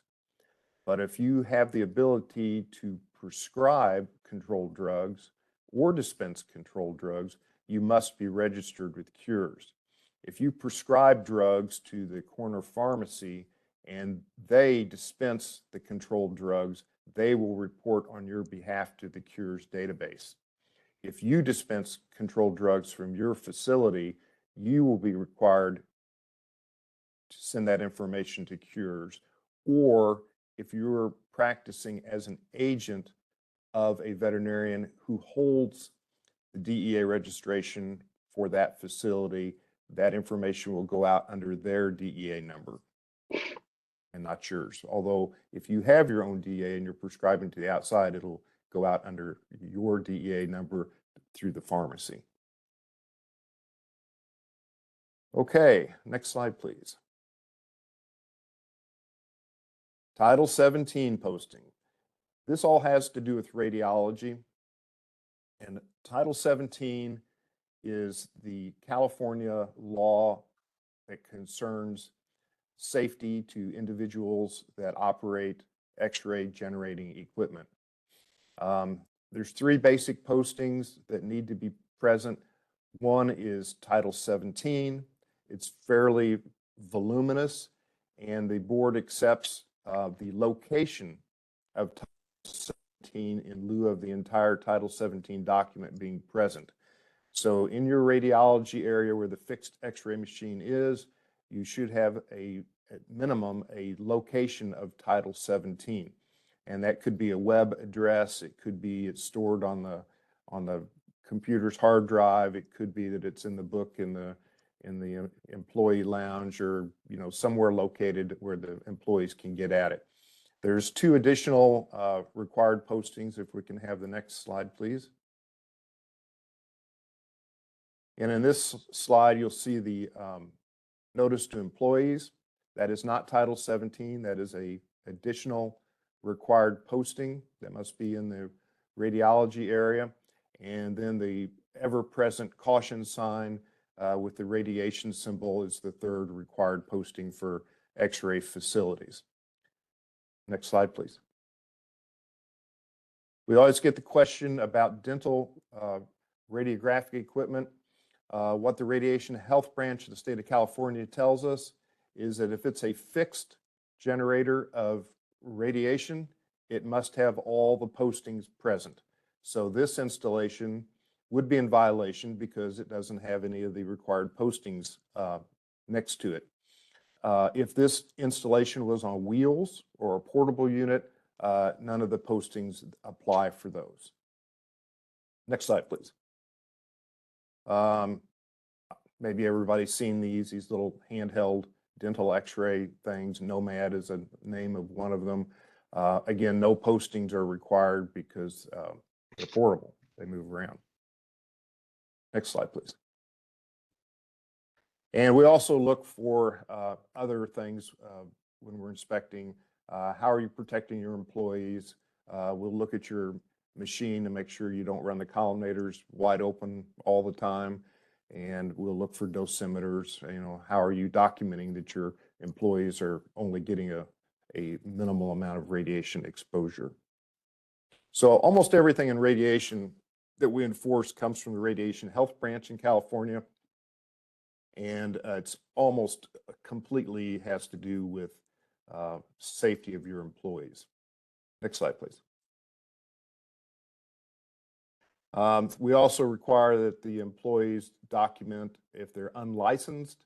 In other words, they're not an RVT or a DVM, that they have taken X-ray safety training, and this is available on our website as well. Next slide, please. Contagious facilities. This one comes up pretty often as a violation, but some pretty easy fixes if we have the next slide. The number one problem we usually see is that the isolation room is used so infrequently that it becomes a storeroom for everything else that nobody wants to deal with in the clinic. Mops, extra paper towels, whatever. It has to be a sole purpose, non-shared space to meet the requirements of an isolation facility. If you choose not to have an isolation facility, that can be permitted by means of submitting to the Veterinary Medical Board a protocol of non-hospitalization of contagious or suspected contagious cases and how you will handle that. The next slide, please. It has a great example of what should not be a contagious facility. In this instance, when we opened the door, went in there, it was also the loo for the clinic, and those were their isolation cages, and you can see they're storing other things in there as well. So this particular isolation facility would not be in compliance. Next slide, please. Number 4, inspection deficiencies, record keeping. This is the probably Achilles heel for veterinarians. The California Code of Regulations are extremely prescriptive about what has to be in the medical record. And if you're not sure, you should read the CCRs and see what needs to be in medical records. It doesn't matter whether they're electronic, handwritten, how they're generated, but they do have to be in compliance with all of the required information. Next slide, please.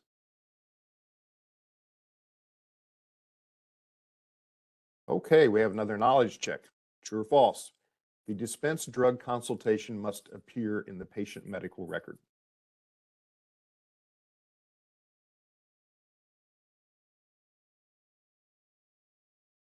Well, it looks like we tripped most of you guys up with a trick question here. The only thing that is required in the medical record is a notation that the drug consultation was provided or declined. The entire consultation does not have to appear in the medical record. Kind of a trick question. Next slide, please.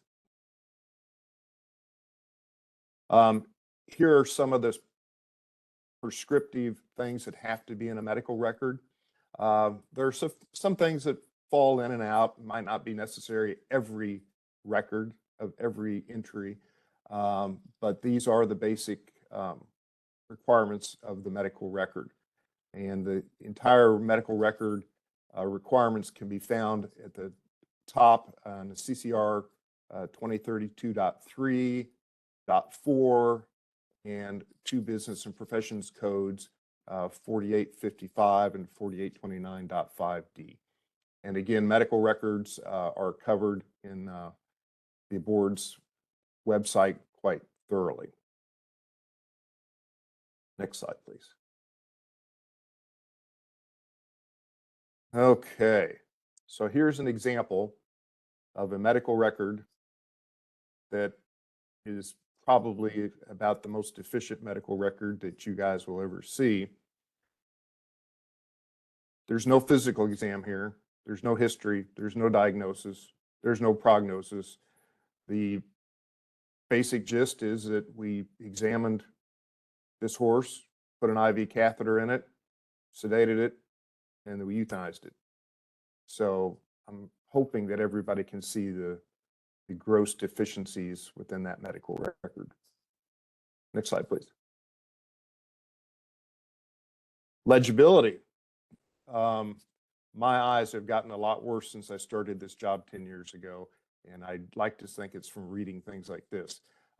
It has to be legible and it has to be in English. Next slide, please. Number 3, inspection deficiencies for separate surgery. Here's 3 pictures that show everything going on in surgery rooms. The one on the far right has a refrigerator, a sink, an open arch hallway. The board requires a separate surgery. The one in the middle has an awful lot of stuff going on, and the one on the left has an autoclave in there, a bunch of other stuff. The surgery room should be maintained separately, and it's for aseptic procedures, and we don't do other things in there besides just surgery. Next slide, please. This is a nice example of a single purpose surgery room that's very minimalistic, and things are put away like they're supposed to be, and certainly we would consider this to be compliant. Next slide, please.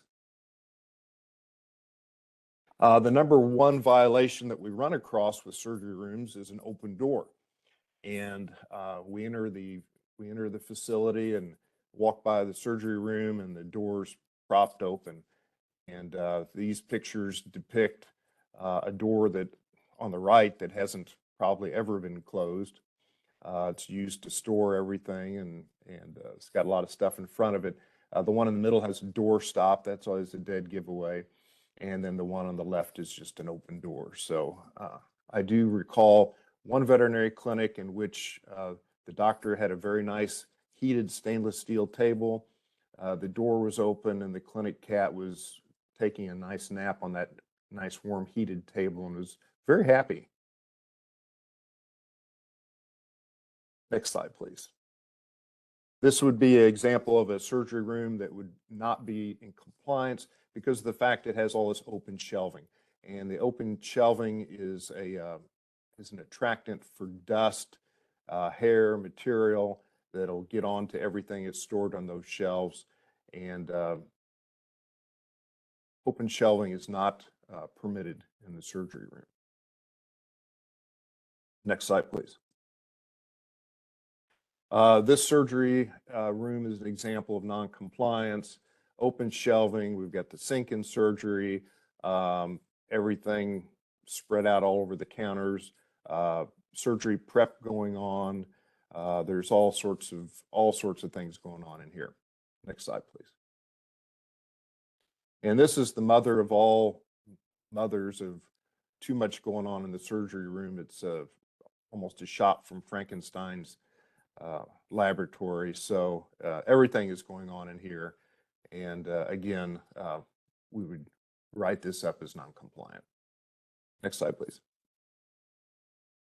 The board is aware that there's many kinds of practice that occur.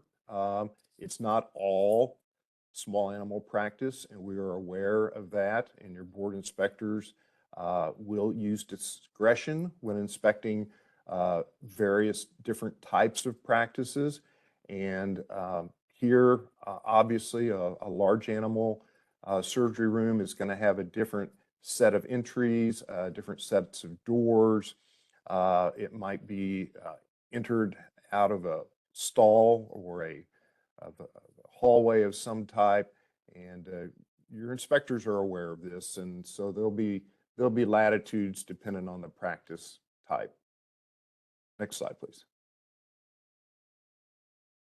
We do require that the countertops in the surgery room can be cleaned, they can be disinfected, excessive clutter is not out there, and everything in the room has to have the ability to be cleaned.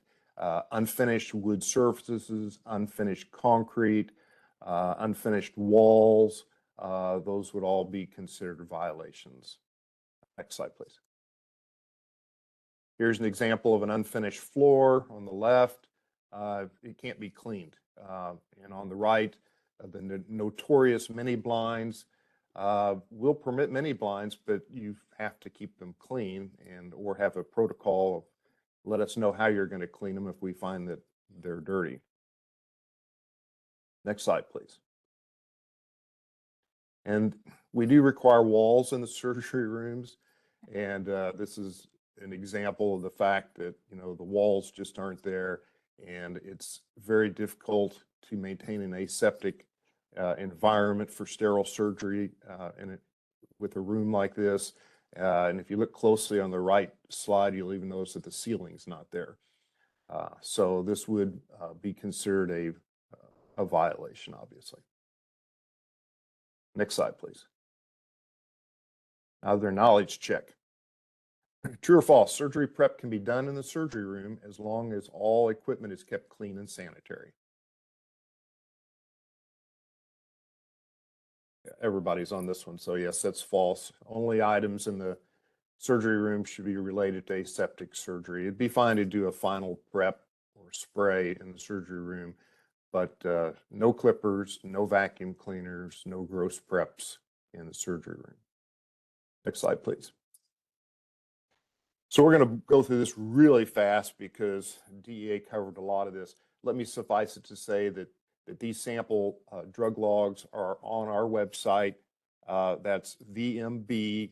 veterinary.ca.gov, the Veterinary Medical Board's website. Under the Inspections tab, you'll find these drug log samples. You also find FAQs concerning controlled drugs, and a good 80% of the questions I saw come through in the chat can probably be answered in our FAQs on controlled drugs. So I would certainly encourage those that didn't get their answers to their questions responded to go to that site and look at that. Next slide, please. DEA talked a little bit about security, but this is some of the stuff we see. The refrigerated controlled drugs like Tilazol, they're going to require a fixed cabinet within the refrigerator for those, or a lock on the refrigerator door. It's not acceptable, as the picture on the left shows, to leave the key in the box, and especially with a note that says don't remove the key. You have to have security starts not just with a cabinet that's locked. It also has to do with who has access and how is that access granted. Next slide, please.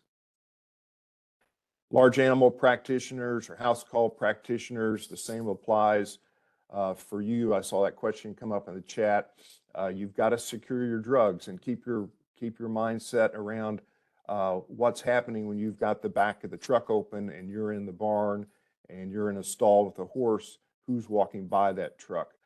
So the truck should have, as in the picture on the left, one drawer typically locks in these units or in the BOA units. If you're a house call practitioner, the shot on the right is a good way to secure drugs.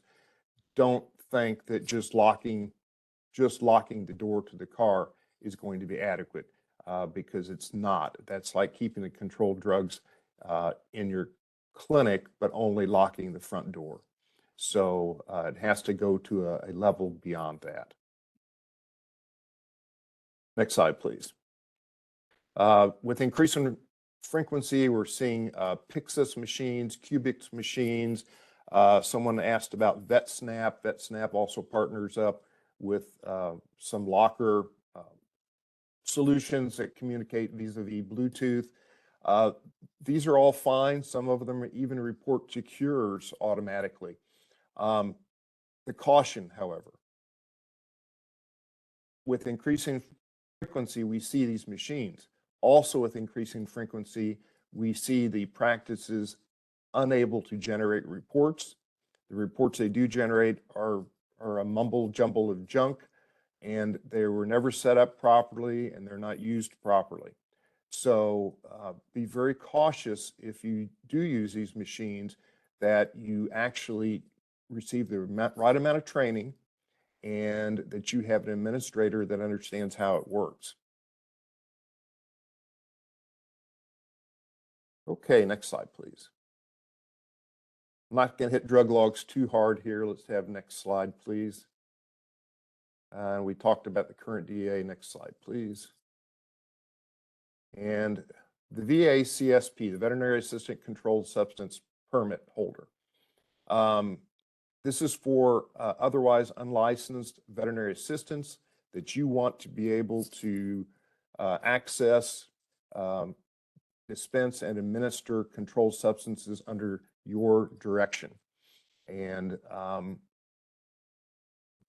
the biggest single issue with these is that the practices fail to associate the VACSP with the managing licensee of the practice. And until that's done, they are considered invalid. The VACSP is a license that follows the individual. If they leave your practice, they keep their VACSP, but it's not valid until the next time they associate with a new MGL and a new clinic. Next slide, please. Okay, inspection deficiencies for expired and misbranded drugs. This gets into an area we could probably spend 2 hours. Suffice it to say, it's illegal to sell expired drugs. You can't do it. There's federal and state laws that prohibit it.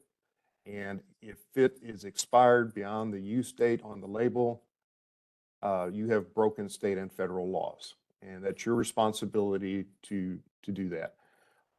Also, it's your responsibility to store the drugs properly. If the manufacturer says you got to store it at a refrigerated temperature, if the manufacturer says it can't be stored over 77 degrees, then you have to adhere to that, or the drug becomes adulterated and then also could not be sold. Examples of misbranding. Misbranding has to do with the label not accurately reflecting what is in the container. There's also federal and state laws on that. The far right example would be Robaxin in pre-filled syringes in a bag. It doesn't have any label information. There's no lot number. There's no manufacturer. There's no way to know where that came from, who made it. If it ever got recalled, no one would know. There'd be no way to tell. One of the middle pictures shows a bunch of pre-counted pills and bottles, very convenient, but it's misbranding unless you can carry all of the information from the original stock bottle to those bottles as well. Next slide, please. These are examples of some foreign drugs, and they're not approved by the FDA, therefore they're not legal to use in the United States. So the drugs that come from Mexico, the drugs that are made by some unscrupulous pharmaceutical manufacturers in the United States that operate outside the realm of the FDA and the California Board of Pharmacy. These would all be violations and prohibited acts. Next slide, please. The bottle on the left is an example of misbranding. I identified it as a bottle of penicillin in an ambulatory unit, but it had slipped its label, so it's misbranded. So, you know, I know what it was. I know the veterinarian knew what it was, but again, it becomes illegal at that point without the label. And nobody could ever explain to me what was in the kitten whiskey. Next slide, please. This one comes up a lot. We get the diluted acepromazine.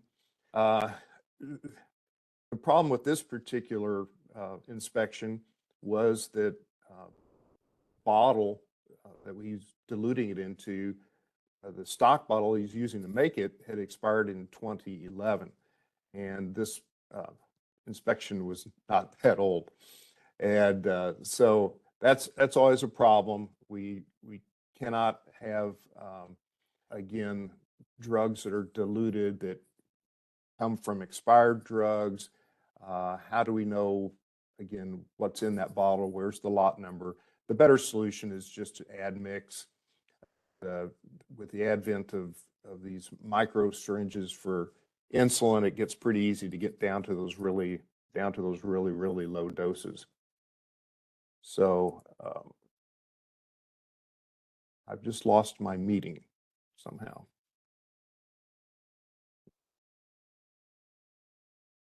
Tricia, do you see where I went to? So you are still logged in. I still see your video. Can you see along the bottom of your computer, is there like an icon that's looks like a blue, fat blue infinity sign? Did it maybe minimize itself? No. Okay. No, it just took me to the join the meeting WebEx. Well, I can probably power through. I'll just use my version of the PowerPoint here. How's that? Why do we have the next slide, please? All right. Everybody else. Again, expired drugs. If you have expired drugs mixed in with or working stock, we're going to assume that you probably are using the expired drugs. So segregate those out and get them out of your working stock. Also, the picture on the right, you're not allowed to change your expiration date yourself. You know, that's a manufacturer thing. Next slide, please. Okay, bonus content, new regulations. Some of you all had questions about, well, what are those new regulations? And so one of our jobs as inspectors is to get out there, and when we press the flesh with the licensees, is to try to bring them up to date with things that they may not be aware of. And there's always new regulations. It's California, so welcome to the West Coast. And there's always going to be new regulations, and the Practice Act is going to get thicker and bigger and harder probably to deal with as time goes on. But we do try to help the practitioners learn as we're out there as well. There's an operational date that you'll see in any of the regulations. That's the date that the regulation is effective. And on that date, the VMB can enforce that regulation. Generally speaking, we usually give about a year before we take aggressive act towards enforcing a new regulation for education. So, it is an educational role. A lot of the inspections are. So let's go to the next slide. This particular one has to do with the drug consultation. We covered that a little bit ago, and with a trick question, and we asked what had to be in the medical record. And if you look at D in the red, it says the only thing that you have to note in the medical record is if the consultation is provided or declined. So you are not required to put the whole consultation that's mentioned into the medical record. Let's have the next slide. Knowledge check. The managing licensee, technician, assistant, and veterinary controlled substance permit holder must wear a name tag identification at least 14-point type. This is also a new regulation. And this is false. It's a trick question again. It's 18-point type. And the managing licensee does not have to have one. That's right. It does not apply to veterinarians. Thank you, Patty. Yes, it does not apply to veterinarians. They were left out for some reason. Next slide, please.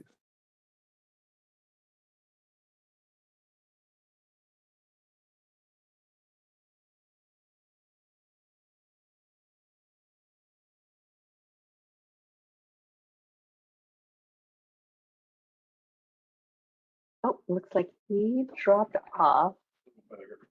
Okay. Here, I'll let you sit. Okay. We're almost done.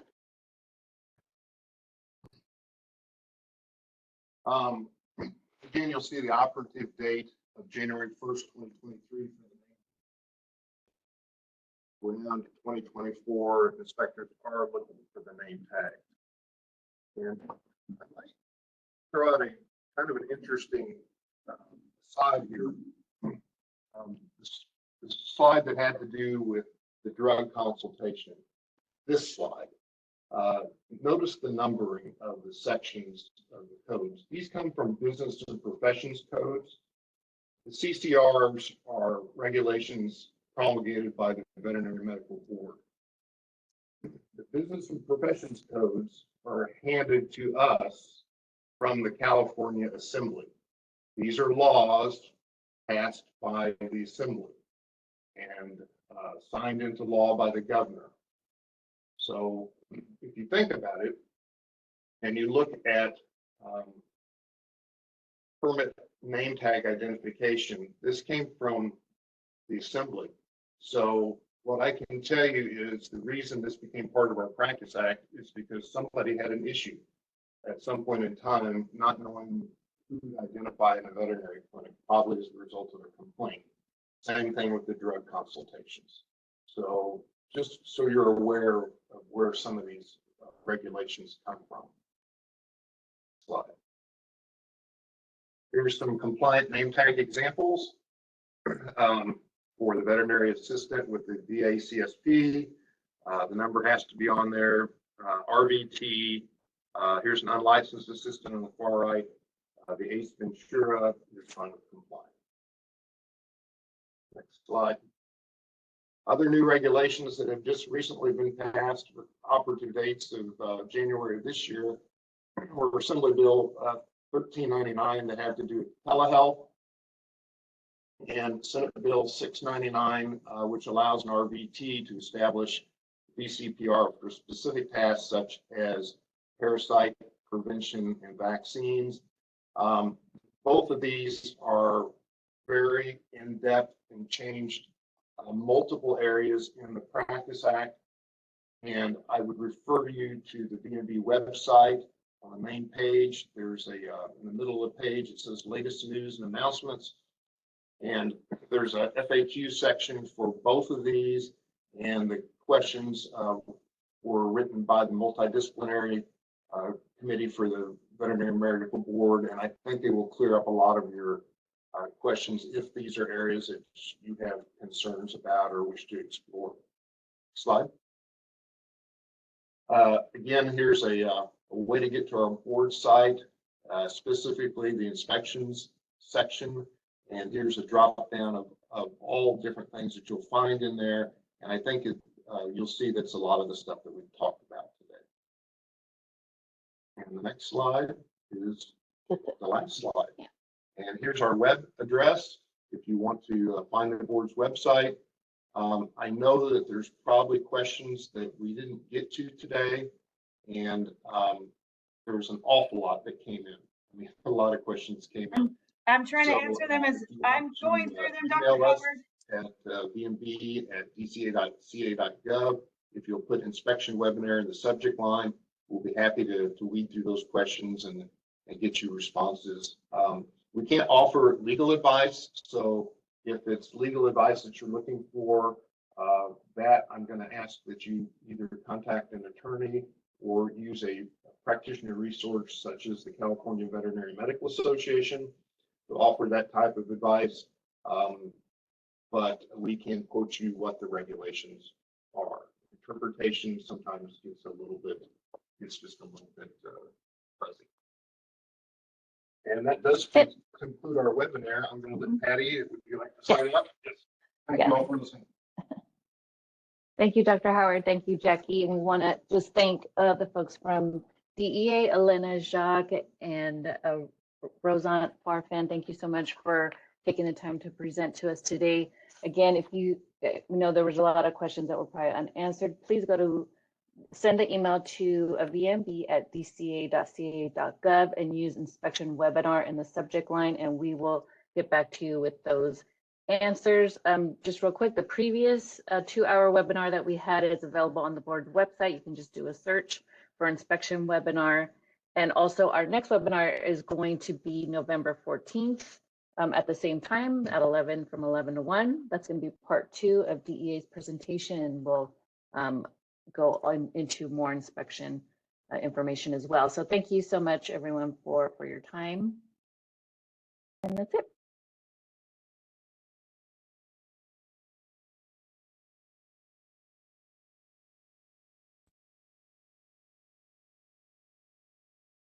Trish, can we stop the recording? Yes, I'll stop it. I'm going to keep the meeting open.